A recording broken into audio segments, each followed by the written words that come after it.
காலை வணக்கம். ஸோ இன்று மார்ச் 4th 2026. ஸோ ஈரான் அமெரிக்க இஸ்ரேல் போர்னால எந்த மாதிரியான பாதிப்புகள் ஏற்படும் அப்படின்றத செக்டார் வைஸ் பார்க்கலாம். குயிக்கா நம்ம இன்னைக்கு மார்க்கெட்டோட நிலவரம் அப்படின்றதையும் பார்த்துடலாம். தென் அதே மாதிரி நம்ம 2ஆம் தேதி லைவ் மார்க்கெட்டோட ரிசல்ட்டையும் நம்ம பார்த்துடலாம்.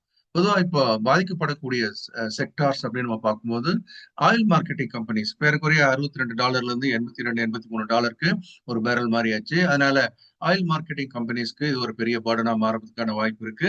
அடுத்து ஏவியேஷன் இண்டஸ்ட்ரீஸ் நிறைய ஏர் ஸ்பேஸ் எல்லாம் க்ளோஸ் பண்ணப்பட்டதுனால அவங்களுடைய ரெவன்யூ பெருமளவு பாதிக்கப்படுகிறது. பெயிண்ட் இண்டஸ்ட்ரீஸ் இந்த ஆயிலோட பை ப்ராடக்ட்ஸ்ல தான் இவங்களுடைய மூலப்பொருளா இருக்கிறதுனால அதுவும் பாதிக்கப்பட வாய்ப்பு இருக்கிறது. கோல்டு தனி கேட்டகரி, அது பாதிப்புல இல்லை. ஸோ அது வந்து ஏறதுக்கான வாய்ப்பு இருக்கு. அதே சமயம் அதை நம்ம கவனமாகவும் பார்க்கணும். ஒரேடியா ஏறிடுன்னு பிளைண்டாவும் வாங்கக்கூடாது. ஸோ இதனால என்ன நடக்கலாம்? ஆயிலோட விலை ஏறும்போது இன்ஃபிளேஷன் கூடி அது வந்து எதெல்லாம் பாதிக்கும் அப்படின்னா பேங்கிங் செக்டர், ஃபைனான்சியல்ஸ் எல்லாம் பாதிக்கும். அதே மாதிரி எஃப்ஐஸோட எக்ஸிட்டும் நம்ம சந்தையை பெருமளவு பாதித்து கொண்டிருக்கிறத நம்ம பார்க்கிறோம்.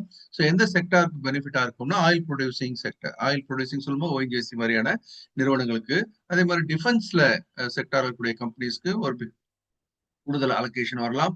நம்மளும் அதுல கொஞ்சம் பெனிஃபிட்டாக இருக்கலாம் அப்படின்னு நம்ம பார்க்கிறோம். சரி, ஸோ குயிக்கா மார்க்கெட்டோட நிலவரத்தையும் இப்ப பார்த்துடலாம், என்ன நடந்துகிட்டு இருக்கு அப்படின்றத. அதுக்காக நான் வந்து மார்க்கெட்டுக்குள்ள வரேன். ஓகே, ஸோ திங்கட்கிழமை அன்னைக்கு நம்ம மார்க்கெட்டை பத்தி டிஸ்கஸ் பண்ணும்போது கொடுத்த விஷயங்களையும் நான் அதோட ரிவ்யூ குயிக்கா பண்ணிடுறேன். நம்ம வந்து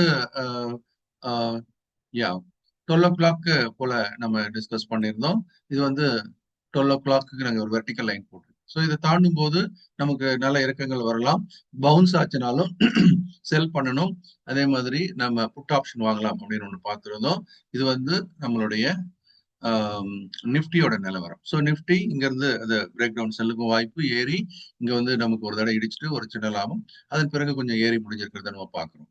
இதுக்கு அடுத்தபடியா நம்ம பேங்கிங் செக்டார் அப்படின்னு பார்க்கும்போது நிஃப்டி பேங்க்ல நம்ம எக்ஸ்பிளைன் பண்ணிட்டு இருக்கோவே அது வந்து செல்லிங் வாய்ப்பு கொடுத்ததை பார்த்தோம். ஸோ செல் பண்ணி அது big move, it was a big fall also. அதுக்கப்புறம் there was a smart recovery. இன்னைக்கு நிலவரத்தையும் குயிக்கா நம்ம பார்க்க போறோம். அடுத்து அப்படின்னு பார்க்கும்போது நான் வந்து இந்தியா விக்ஸ் பத்தி நான் இப்ப சொல்லிட்டே இருந்தேன். நம்ம பேசிட்டு இருக்கும்போது இந்த இடத்துல 12:10 12 o'clock நம்ம டிஸ்கஸ் பண்ண ஆரம்பிச்சோம். 12:10 இந்த ஸ்பைக் வர ஆரம்பிச்சது. நான் சொன்னேன் இந்த ஸ்பைக் வர ஆரம்பிச்சாச்சு, இனிமேல் வந்து இந்தியா விக்ஸ் ஏறும், நிஃப்டி இறங்கும் அப்படின்னு நம்ம பேசிட்டு இருந்தோம். அந்த வீடியோவும் ஏற்கனவே உங்களுக்கு யூடியூப்ல இருக்கிறது பாக்குறீங்க. ஸோ அதே மாதிரி கடன்னு இது ஏறும்போது நம்முடைய நிஃப்டி பலமான வீழ்ச்சியை சந்திச்சதை நம்ம பார்த்தோம். ஸோ கரண்ட் சினாரியோ என்ன அப்படின்றதையும் பார்த்துடலாம்.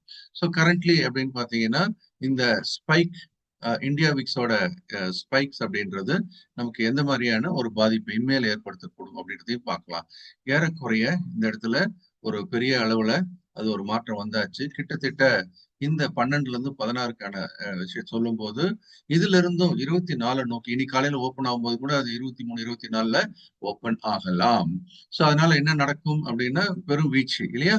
ஏற்கனவே அது எந்த மாதிரியான வீழ்ச்சியில இருக்குது அப்படின்றத நம்ம கிஃப்ட் நிஃப்டியில பார்த்துடலாம். ஸோ இன்னைக்கு கிஃப்ட் நிஃப்டியோட நிலவரம் என்ன அப்படின்றதையும் பார்க்கலாம். நேற்றுக்கு நமக்கு ஹோலின்றதுனால விடுமுறை தினம். அந்த விடுமுறை தினத்துல பெரிய அளவு இன்டர்நேஷனல் மார்க்கெட்ல வீழ்ச்சி அடைந்தது. அந்த வீழ்ச்சியின் அடிப்படையில கிஃப்ட் நிஃப்டியும் பெருமளவு இங்க விழுந்திருக்கிறத நம்ம பார்க்கிறோம். ஏறக்குறைய நம்ம முடியும் போது 24,800 கிட்ட முடிஞ்சதை பார்த்தோம். அதே நேரம் இங்க என்ன ஆச்சு அப்படின்னு பாத்தீங்கன்னா பெருமளவு இந்த இடத்துல வந்து இங்க இருந்து ஏறக்குறைய 24,900 ஃபியூச்சர்ஸ் மார்க்கெட்ல இருந்து 24,200 வச்சுக்கிறோம், 700 புள்ளிகளுக்கான ஒரு வீழ்ச்சி நடந்து ஒரு சின்ன ரெக்கவரி வந்திருக்கிறத நீங்க பாக்குறீங்க. ஸோ இன்னைக்கு காலையில கிஃப்ட் நிஃப்டியோட ஓப்பனிங் லெவல் அப்படின்றது பார்க்கும்போது கிட்டத்தட்ட 24,500 கிட்ட ஓப்பன் ஆகி இப்ப 24,400 100 புள்ளிகள். நல்ல கவனமா நம்ம வியாபாரம் பண்ண வேண்டிய நேரம் இது, இல்லைன்னா தள்ளி இருக்க வேண்டிய நேரம்.